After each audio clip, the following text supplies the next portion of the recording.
E a gente volta a falar agora da nova previsão para o aquecimento global que foi feita pela Organização das Nações Unidas. Existem 80% de chances de que as temperaturas batam ao menos um recorde de calor nos próximos 5 anos. Além disso, o aquecimento deve ultrapassar 1,5 graus Celsius acima da era pré-industrial entre 2025 e o ano de 2029. Para a gente entender melhor essa estimativa, nós entrevistamos agora Carlos Bocuí, que é presidente do Instituto Brasileiro de Proteção Ambiental. Bocuí, muito boa tarde para você. Quero, antes de tudo, te agradecer por ter aceitado nosso convite para essa conversa tão importante. Eu que agradeço, Renata. É um prazer estar aqui de novo. E realmente nós estamos diante de uma fase bastante preocupante em termos de mudanças climáticas. Bocuí, a gente viu aí o relatório trazendo 80% de chance da gente ter pelo menos um aumento, um recorde de calor nos próximos 5 anos. Só para a gente entender bem o que isso significa na prática, em especial para as pessoas que vivem em países tropicais como a gente aqui no Brasil. Olha, durante o Acordo de Paris, houve uma tendência de que se adotasse um limite que seria possível de ocorrer, que seria de 2 graus Celsius mais de temperatura desde o início do período industrial. E que esse estado de 2 graus a mais seria um estado muito perigoso para a humanidade. Então, pedagogicamente, se estabeleceu 1,5 graus como meta a ser atingida pela sociedade humana, porque aí você teria uma margem de segurança para esse processo que seria praticamente, que estava em curso.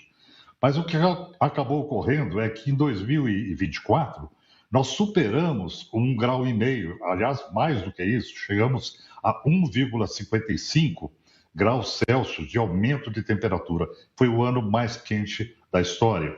Então, esse rompimento do limite do Acordo de Paris, ele afirma para a sociedade o seguinte: nós estamos diante de um processo onde o limiar do risco foi atingido. Quer dizer, daqui para frente, a situação fica mais complicada. E, em seguida, os cientistas disseram que a tendência é que, uma vez atingido 1,5 graus de temperatura média durante um ano inteirinho, quer dizer, a média durante um ano, a mínima foi de 1,55 graus, a perspectiva para os próximos 20 anos seria de que esse patamar, que seria o básico, se manteria e poderia ser rompido. Por quê? Porque você tem a continuidade de lançamento de gases de efeito estufa. Isso ainda não foi interrompido. Então, de fato, nós estamos numa fase de acima de 1,5 graus e caminhando para 2 graus. Quer dizer, nós estamos numa faixa de risco muito elevada. Historicamente, ela se demonstra mais impactante, não é? E a evolução do aumento da temperatura média global é mais rápido do que se esperava. Então, toda medida que se tomar agora para a redução de gases de efeito estufa será extremamente bem-vinda e absolutamente necessária.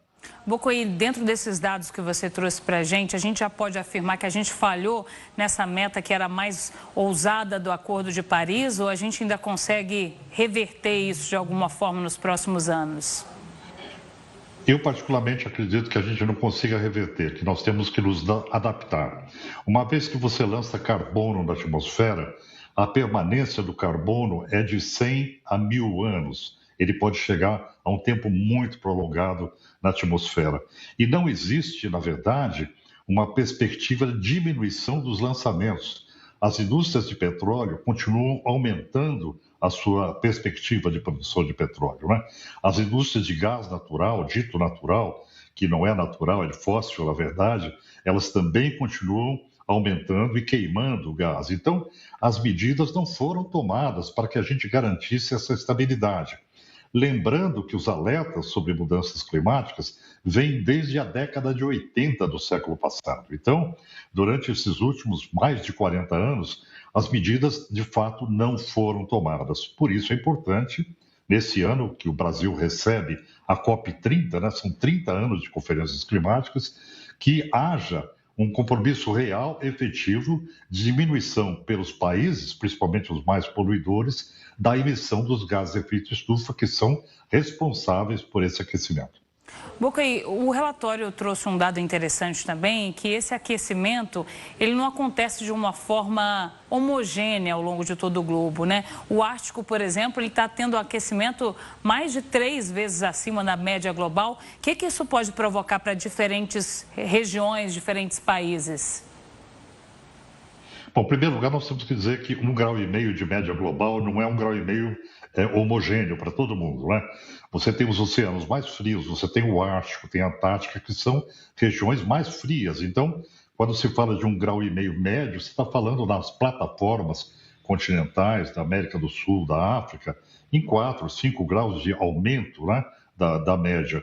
Então, o que está se notando hoje é que há uma incidência de um calor mais forte justamente naquelas regiões onde não deveria haver, que é, por exemplo, o Círculo Polar Ártico, o Polo Norte, onde o degelo acaba provocando a liberação do permafrost, que é elementos fósseis que estão congelados e, com a incidência solar, isso é desprendido para a atmosfera em termos de metano.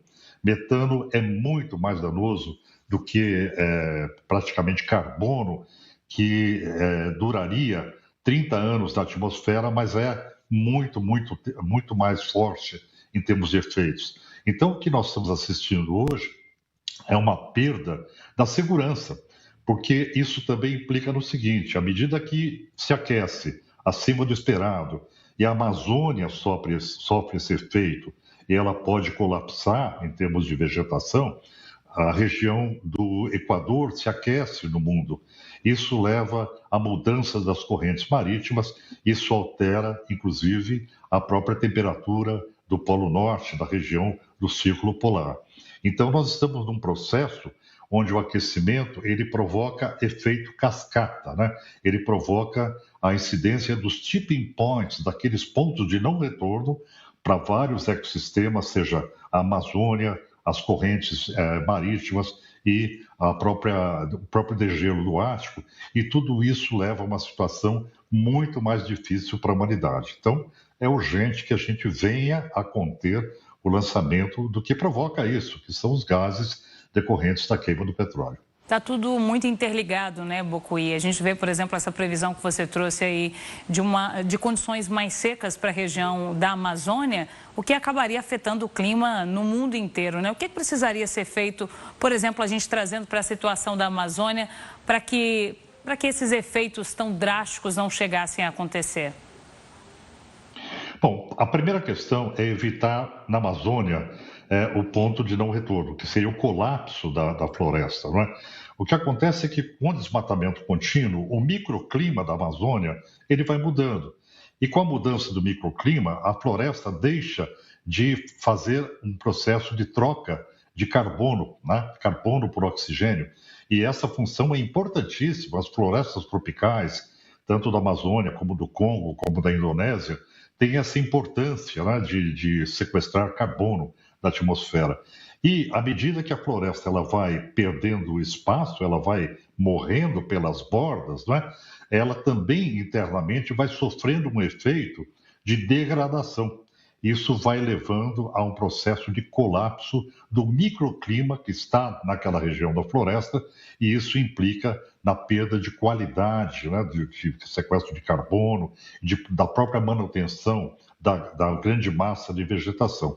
Então, o que nós temos que fazer com a Amazônia, urgentemente, é parar a degradação e, mais do que isso, revegetar, né, reconstruir o que foi devastado para que a gente ganhe mais folga, eu diria assim, diante dos impactos das mudanças climáticas. Mas o que é pior é que a tentativa de devastação da Amazônia é muito forte, inclusive por parte dos próprios governos que não têm trabalhado efetivamente a parte política para a contenção desse processo de degradação, né?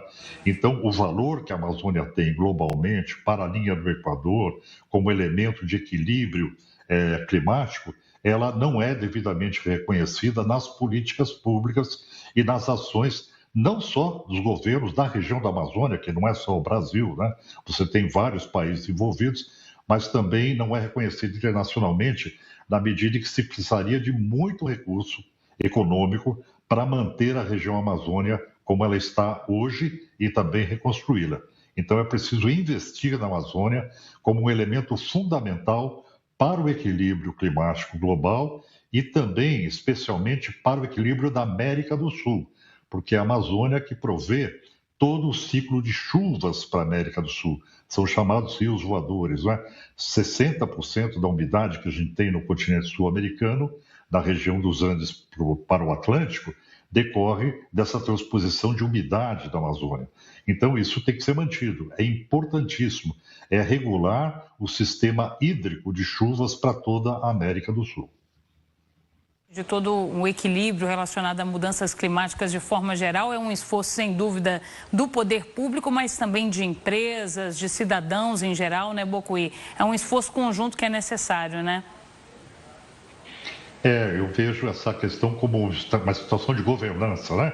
Você tem o envolvimento dos governos, que eles têm que agir, eles têm que coibir o desmatamento ilegal também, não é? E, por outro lado, o setor privado, os proprietários, as pessoas, no geral, têm que mudar o seu comportamento, por exemplo, não consumindo produtos que advêm da degradação da Amazônia, não é? É a questão do consumidor consciente. Então, há uma série de medidas que podem ser tomadas para que a gente possa desincentivar e parar a degradação da região da Amazônia. E a cada relatório, cada nova pesquisa que sai, a gente tem mais certeza que a gente não está se preparando para um problema num futuro distante, né? A gente está falando de uma emergência atual, uma emergência presente. Carlos Bocuí, quero te agradecer muito pela participação, pela conversa. Muito obrigada, uma ótima tarde e até a próxima. Eu que agradeço, Renata. Boa noite. Até mais. Até mais.